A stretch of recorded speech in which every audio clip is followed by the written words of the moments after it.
Oh, basta tayo, ginawa lang natin yung tama. At dahil sa ganyan, kita nyo naman na nangyari. Oh, panoorin natin itong itong video ni BBM. Ha? Oh, ito. Wait lang, automatic. Pinabulanganan ng Malacanang ang kumakalat ng medical record na may malubhang infection daw sa bituka si Pangulong Bongbong Marcos. Naglabas din ng video ang palasyo para patunayan na maayos ang lagay ng Pangulo. Narito ang Express Report ni Maricel Halidi. Masigla at nakikipaglaro pa si Pangulong Bongbong Marcos sa kanyang asong si Orly sa bagong video na inilabas ng Malacanang. Kiss as ang pota. Ang cute naman ng dog. Ayop talaga. Ayop talaga. Kagabi, sa gitna yan ng ulat na pinagpahinga pa ang Pangulo habang nagpapagaling mula sa sakit na diverticulitis. Ayon kay PBBM, bagamat may mga iniinom pa siyang gamot, maayos naman ang kanyang kalagayan. Handa na rin daw siyang bumalik sa trabaho. Medyo nagtatampo sa akin yung mga doktor ko kasi sinasabi nila, wag muna. Sabi ko, hindi ko naman pwede pagantayin lahat ng mga nangyayari. So, tinuloy ko na lang. Balik normal na rin daw ang diet ng Pangulo. Ayon sa kanya, nilimitahan siya sa solid food noong nagkasakit siya. Nanaginip ako ng isang gabi. Sabi ko sa doktor, pwede na ba ako kumain ng kung ano-ano. Sip-sip na sip-sip yung nagbibideo. Talaga? Pero alam mo maraming nakapansin maraming nakapansin na pumapayat dito si Marcos. Marami nakapansin, pati yung mukha niya nalalaglag na. Parang nangingiwi na ng todo.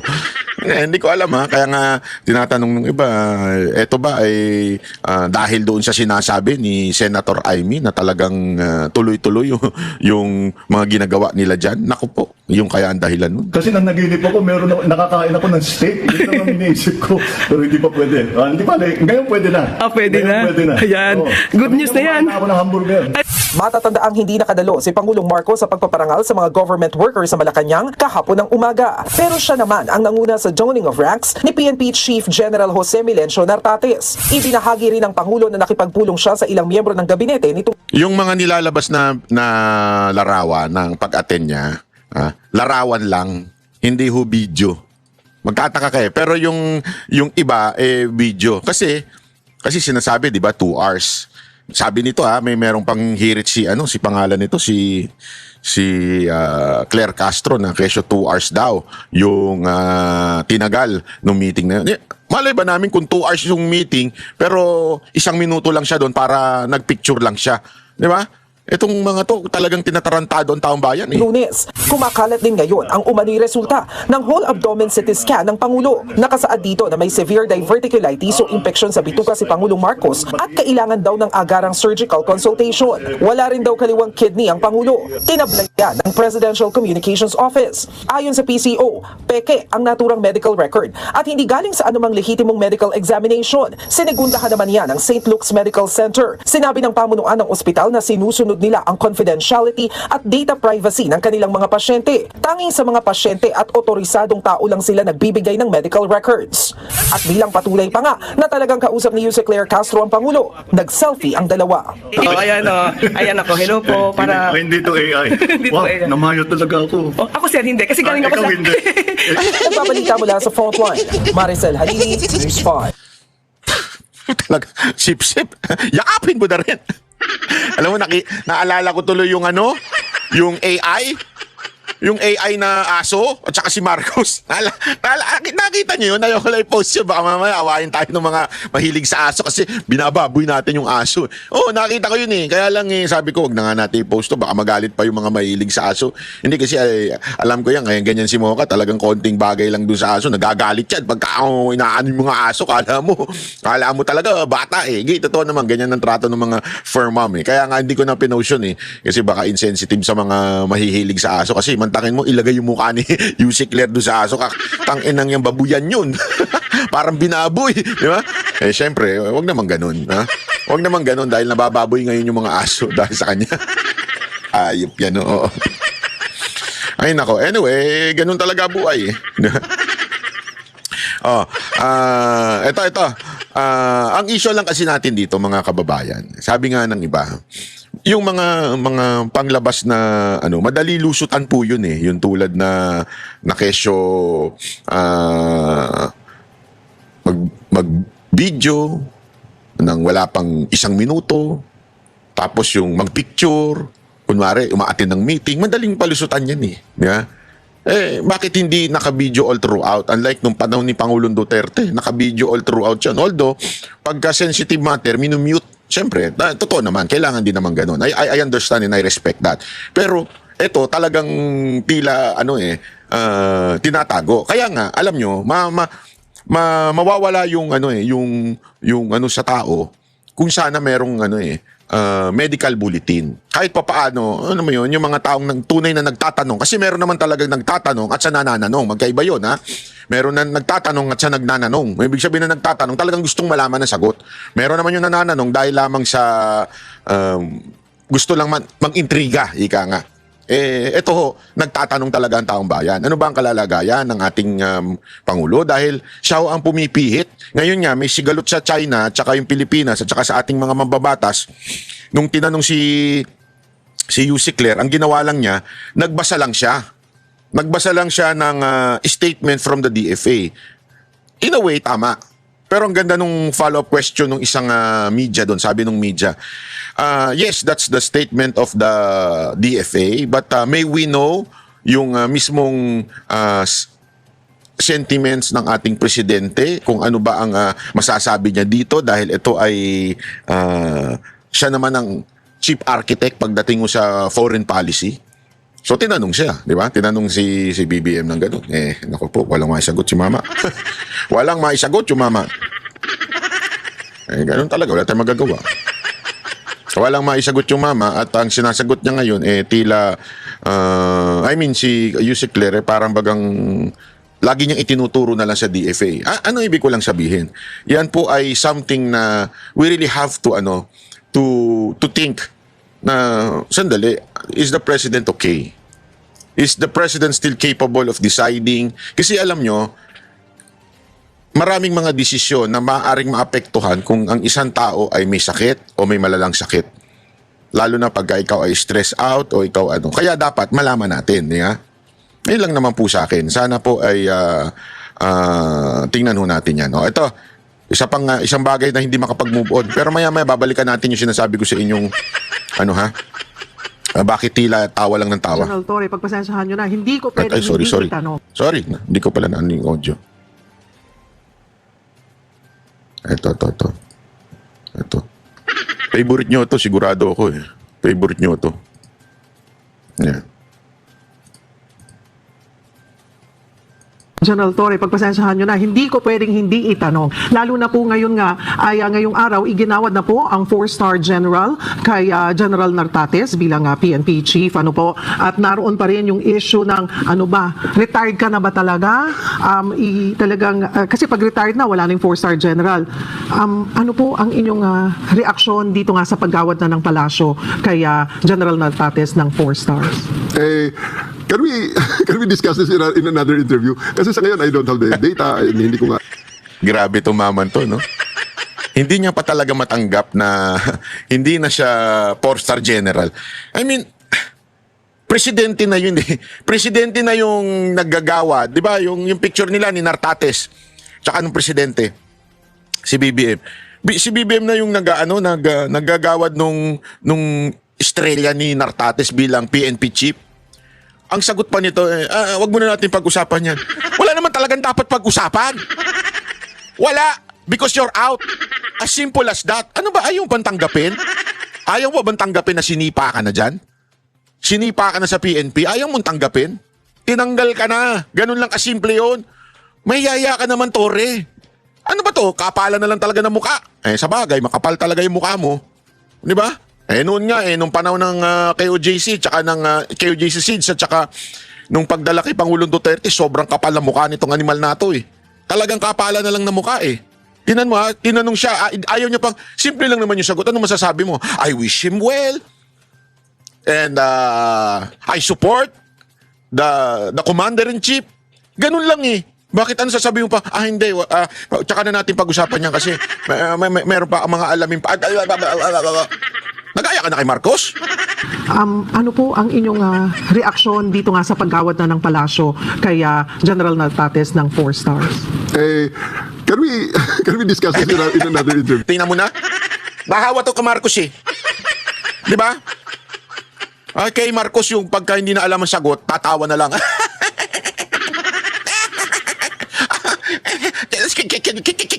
Can we talk in another time? Kasi sa ngayon, I don't have the data. Anong fucking data ang hinahanap mo? It's all around the social media, sa balita, na binigyan ng estrella ni Marcos, etong si Nartates, ginawa ng PNP chief, formally. Kasi ano ba gusto mong data? Tanggapin mo na lang that the data and facts is ayaw na nila sa'yo. Tinaboy ka na nila. And you have been courtesy firing na ang ginawa sa'yo. Nilipat ka na lang kuno. Di ba? Para lang masabing, oh, eto. Tingnan mo to, simpleng-simple lang. Aminin mo na kasi. Aminin mo na lang. Ha? Aminin mo, nilaglag ka ng administrasyon. Aminin mo na lang yan. Isipin mo from PNP chief, tinanggal ka doon, nilipat ka sa mas mababa. Saan ka nakakita ng ganun? Ikaw lang yun, only you. Tapos, pagkababa sa'yo, hindi pa nasatisfy yung parusa. Tinanggal ka pa sa PNP, bas binaba ka pa ngayon. Antakin mo, babang-baba ka na. Hindi ka ba nahihiya niyan sa sasabihin mo, I need data. Move on. Hindi ka marunong mag-move on eh. Ikaw yung jowang, may jowa ng iba, yung jowa mo, yung ex mo. Tapos pag tinanong ka, oh, anong nararamdaman mo? Na yung jowa mo, meron na siyang jowa ngayon, yung ex mo. Hindi ko kasi talaga alam, ngayon ko lang nalaman. At alamin ko pa kung ano yung kwento tungkol dyan. Kasi hindi ako sure eh. Pero ngayon ko lang kasi nalaman eh. Hindi mo kailangan ng malaman. You do not need to know what happened doon sa jowa mo, na ex mo. Simple lang sasabihin mo, sana maging masaya siya doon sa feeling ng ex, yung bago niya. Oh, sana wag niya nang ulitin lahat ng katarantaduhan niya noon. Pwedeng ganun eh. Di ba? Pero hindi kasi alamin ko pa eh. Aanuin ko pa talaga eh. Hindi ko pa kasi, ngayon ko pa lang nabalitaan. So iisipin ko pa yung reaction ko. Diyan parang ganun. Ayan na, may pinapakita na yung picture na binibigyan na ng 4-star itong si Nartates. Alam mo, sa totoo lang, mas mabuti pa si Nartates kaysa sa'yo eh. Sa totoo lang ha, I really do not know Nartates, but one thing for sure, he is a very professional person. Yung dating, very professional. Hindi mahilig sa social media, hindi mahilig magpa-media. Actually, marami akong nakikita mga accomplishment. Hindi siya ang nandun eh. Kung sino yung commander o kung sino man yung na-head nung operation na yun ang nandun. Siya hindi yung papapel-papel, which is so professional. That is professional for me ha. I do not know kung paano siya magtrabaho. That I do not know. But one thing for sure now, hindi siya katulad mo takaw camera o bida-bida sa camera o mayat-maya nasa camera. Hindi ko alam kung gusto mo mag-artista o nainggit ka kay Diwata. Hindi ako sure ha. Kung ano ang kinaiinggitan mo sa ibang tao, ba't panay ang camera mo? Mantakin mo, ano ka lang, general manager ka lang, panay ang video. Panay ang ganyan mo. Kung alam ko ano ang mga nangyayari sa parting yan, because I'm so focused here in the MMDA job na ito muna ang ating tinitingnan. Ngayon ko lang din nandito ako sa studio nang mabalitaan ko yun. So, I really cannot comment on it as of the moment. Is this something na you want to discuss first with the President? Tingnan muna natin ang mga... let me think about it, no? Hindi maka-move on. Let me think about it. Ano pa iisipin mo? Pambihira ka, o. Ano pang iisipin mo? Wala na, Brad. You're out. Ano pa? Congratulate mo na lang si Nartates. Congratulations. Pangalawa, sabihin mo na lang na it is the choice and decision of the president, di ba? Kung sino ang karapat dapat na naandyan. Ang dami mo pang hanas, bata ka. Grabe ka rin, no? Tatawa talaga ako dito sa tao na to. No? Hindi makamove on, pambihira. Let's just discuss this in another interview. Babalik Huwag kayo ka, mag-alala, sir, babalik tayo rito. Promise ha, babalik Yes, ka po. ma'am. Sa iba na lang, sige kung ayaw mo muna. Yung kasi, yun nga po yung optional retirement and even yung sinasabi ng iba ring officials na secondment, yun po ba ay na-plancha na or hindi pa rin? Huwag muna rin. Huwag natin i-discuss muna kasi Alam mo, grabe itong ano, no? Grabe itong host, ano. Pero magaling din siya. Sinabi na ngang wag, pero nagbibigay siya ng mga statement na maaaring sagot ni Torre at inaantay niya talagang, alam mo yung sumang-ayon. Kasi kailangan ng importante kasi yan sa mga nag-i-interview that they would get sound bites from their na ini-interview nila, from their subject o from the person na ini-interview. So kailangan ng sound bites. So naghahanap siya para magkaroon ng sound bites. Di siya kinakagat. Talagang si Torre parang bitterness to the max. Talagang hindi makamove on. may ng mga opinions yan. I don't think my opinion here will matter as of the moment. No? Yan na natin sila mag-discuss yan. Ay nako Torre, iba ka talaga. You're the best from the West. Ayop ka. The best ka, ha? Alam mo, eto. Sandali, meron kasi tayong, ang tagal nitong dina-download ko, Bakit ang bagal ng pag-download ngayon? Meron kasi ngayong news na kung saan sinabi ng Supreme Court. Balita na lang natin kahit wag na nating i-play. May balita kasi ngayon, eto legit naman po ito na sinasabi ng Supreme Court na pinagtiba yung decision nila. Di ba nagkaroon ng decision na sinasabi yung ginawa ng Kamara medyo sumablay, di ba? Doon sa impeachment ni VP Sara Duterte. So sumablay yun. So pinagagawa sila ngayon ng para bagang gumawa yung Congress o nag-file ng motion MR para sabihin na uy, tama naman yung ginawa namin, blah blah blah, ganito and it is legal. Actually alam ko pati yung ibang mga senators, I'm not sure. Pero yun ang gusto, para bagang antayin ng mag-final decision ang Supreme Court regarding this motion. Kasi it's part of due process, yung motion, yung MR. Kaya nga tingnan nyo, ito yung sample ko sa inyo nung MR. Di ba yung kapon diniscuss natin yung kay Topacio? Nag-MR pa yung kampo ni Revilla, nag-issue na ng warrant. Di ba? Ano ibig sabihin nun? Gumawa sila ng another step even if there is a MR, which is the warrant. Dito, makikita mo, hindi tinuloy yung impeachment kasi, wait lang, may motion 'di ba? May problema. I mean, merong pang appeal, merong pang gusto. So, pag may motion, tigil muna. Any action of the court or anything should stop. Kasi may motion. That's the idea. That's the due process, yung motion. Although this is not a court against sabihin na natin crimes, pero ito po impeachment. Pero ganun po yung prinsipyo. Once may motion, medyo muna tayo, stop muna, wag munang itutuloy. Antay natin yung talagang final decision nung kung saan pinasa yung motion. And this particular case is a Supreme Court. At ayan na nga, malinaw sinabi ng Supreme Court na pinagtibay niya yung unang desisyon that there were violation hindi naman violation, parang hindi nasunod na protocol pagdating sa pagpasa ng impeachment from the House going to the Senate.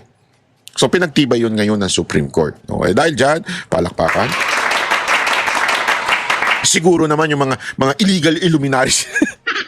Gawin na natin illegal. Kasi natawag nilang legal luminaries. Sige, gawin na lang natin legal illuminaries. Yeah. Ay nako. Anyway, nakakatawa lang talaga. Nakakatawa lang po dahil ngayon, obvious na. It's really, really clear that the Congress, diba, is somehow yung kanilang authority ay in-abuse doon sa pagpasa ng impeachment. Diyan, mapapatunayan mo yung mga haka-haka dati na talagang gusto nilang matanggal o yun ang kagad ng unang misyon ni Romualdez na matanggal sa posisyon at hindi na makatakbo sa 2028. Remember that's the idea of the impeachment Hindi na talaga patakbuhin sa 2028 itong si VP Sara. Lugpuin. As in, lahat Lahat ng anything. Lahat ng sa tingin nila ay hindi makakasuporta. Lahat ng sa tingin nila na makakasuporta kay VP Sara Duterte, tatanggalin, pipilayin. Lahat po yan. Actually, napagtanto ko nga Alam naman po natin, one of the vote-rich na city ay ang Cavite. Alam natin na pro Duterte itong si Revilla. So sa 2028, malamang sa malamang, ang de-declare ng Cavite is, di ba? I mean, even if ang mga taga Cavite gusto talaga kay VP Sara Duterte, pero kasi yung makinarya, yun yung pinipigilan yung makinarya. Kailangan yan sa polls, during the election, yung legwork ika nga. Alam nila na vote-rich city ang Cavite. So, pinilayan nila si Revilla. Ngayon, sino ba ang tatakbong di umano? Yung mahilig umepal at magsabing, ako ay handang ayusin ng ako ay alam kong gagawin sa Pilipinas. Sino ba yung ganun? Di ba mga Rimulya?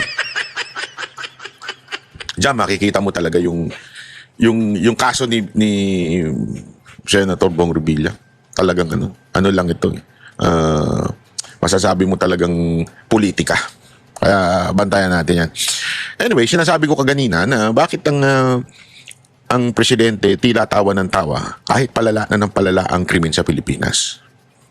Alam nyo, this is so sad. Actually, every time may nakakausap akong pinklawan, meron akong mga nakakausap na pinklawan. Hindi kami nag-aaway ng mga pinklawan kung kakilala. Yung ayaw kay Duterte. Pinapaliwanag ko sa kanila kung bakit. Kasi sa kanila parang masyadong radikal yung approach ni Pangulong Duterte pagdating sa droga. Yun lang naman ang pinakareklamo nila yung masyadong radikal, bakit daw pinapapatay, yung mga ganyang eksena. Hanggang pinapaliwanag ko sa kanila yung mga nangyayari sa Pilipinas. Yung sabi ko, ang Pilipinas, hindi natin pwedeng magkaroon ng presidenteng ngingiti-ngiti, kakaway-kaway, kung ano-anong ginagawa. Ang kailangan natin yung talagang siga. Kailangan natin yung talagang, kasi grabe na ho, pasaway ho ang Pilipino. Tayo isa siguro sa pinakapasaway ng mga nationality. Oo, sumusunod yung iba, pero marami pa rin talagang pasaway sa Pilipinas. Pumunta ka na lang sa kalsada, napakaraming pasaway dyan. Kita mo nang walang babaan, bababa pa rin. Walang tawiran, tatawid pa rin. Talagang pasaway ang mga Pilipino. Ito nga recently, papakita ko sa inyo, yung lumalalang krimen sa Pilipinas. Ito mantakin mo, may daladalang kutsilyo sa airport. Nung siya ay pinuna, bakit kami kutsilyo sa bag? Binunot yung kutsilyo. Sabi ko, ano kaya ang natira nitong mamang to? Bakit ganun? Kasi airport yan. Ba't ka magdadala ng kutsilyo? Di ba? Airport yan may ba't daladala kang kutsilyo? Tapos hindi lang yun. Nung kinukuha na, yung pinapaano na sa'yo, pinalalabas sa'yo, gagamitan mo ng iyong pagiging bayolente. Ganito na nangyayari sa Pilipinas. Hindi ko alam kung ito mga papakita ko sa inyo dahil sa pangangailangan nila na masustentuhan ng droga nila. Remember, that's the problem of drugs. Ang drugs po kasi, hindi yan halimbawa lang isang kutsarita lang ginagamit mo sa isang linggo. Next week, isang kutsarita na naman na shabu gagamitin mo. Hindi ganun. Progressive yan. Kasi nga, nawawala na yung amats ewan ko, yun ang kwento sa akin At saka binigyan kami dati ni Pangulong Duterte niya ng pag-aaral tungkol sa droga. Nabasa ko doon. Talagang yan, progressive. Kailangan, from time to time, magdagdag para yung tama. Kasi pagka hindi ka nagdagdag, yung tama nawawala na. Dahil doon, magastos nga naman. At dahil sa magastos, dahil nga sa wala ka ng trabaho, dahil addict ka, kailangan mo nang gumawa ng mga crimes, di ba? Hindi ko alam kung itong mga susunod na ipapakita ko sa inyo ay dahil sa droga. Pero gayon pa man, yan ang isang bagay na napabayaan sa Pilipinas. Ang droga, ang laban sa droga. Dahil nga, pinuna nila ng pinuna, yung kay Pangulong Duterte, kesyo ganito, kesyo ganire, di ba? Pinuna nila ng pinuna. Panoorin natin ito, Chotomate. Okay, Nagdulot ang takot at taberya sa Iloilo International Airport ang lalaki nakipaghabulan sa mga pulis. Pinaputukan. Take note, international. International. Ang weird ayoko sanang sisihin yung mga pulis, pero minsan yung pulis talaga. Hinarang siya doon sa entrance kasi pagdaan dong x-ray, may kutsilyo. Ang hindi ko magets, paano siya nakapasok pa ng airport? Ganun naka-weak ang ating security pagdating sa airport. Airport to Kaya tuloy, hindi tayo na nababansagan tayong worst airport eh. Iloilo International Airport. Naku po, Iloilo, parang ang daming kong alam dyan Sa Lambarel. Nagwala raw ang lalaki nang masita siya dahil sa kanyang dalang kutsilyo. Nasa frontline ng balitang yan si G. Robles. Nakipaghabulan ang lalaking yan sa mga pulis sa loob mismo ng Iloilo International Airport. Kasabay niyan ay ang nagpulasan din dahil sa takot ang iba pang mga pasahero. Maya-maya, umalingaw-ngaw na ang isang putok ng baril. Pinaputukan na pala ang lalaking hinahabol ng mga pulis. Pero alam mo yung original video, natatawa ako Ang cute talaga ng mga Ilonggo. Kasi siya, nagkasaksak, mayroon ng saksakan. Nakakatawa kasi, natataranta na, pero siya parang ang lambing-lambing pa niya. Aba, may kutsilyo. Ano kayang ginagawa ng kutsilyo na yun? Hindi na sinabi niya, pero ang lambing lang nung nagbibideo. Natatawa ako. Pasahero. Maya-maya, umalingaw-ngaw na ang isang putok ng baril. Tapos isa pa nakakatawa sa video na to, yung mga tao dito, sa ibang bansa nagtatakbuhan na yan eh. Sa ibang bansa, pagka may ganyan na takbuhan na yan. Dito, ano nangyayari? Pero pa isa dito, bumunot pa ng cellphone, nag-video. Only in the Philippines talaga eh. May gulo na, para pang relax, lalakad-lakad pa. Sige lang, lakad lang. Hanapin nyo. I-video nyo para mag-trending. Ang lalaking hinahabol ng mga pulis. May bit-bit daw kasi siyang kutsilyo. Ayan na, isa. Kwento sa News 5 ng isa sa mga pasaherong nakakita. Naharang na raw ng mga pulis ang lalaki sa security screening pa lang bago makapasok sa boarding area.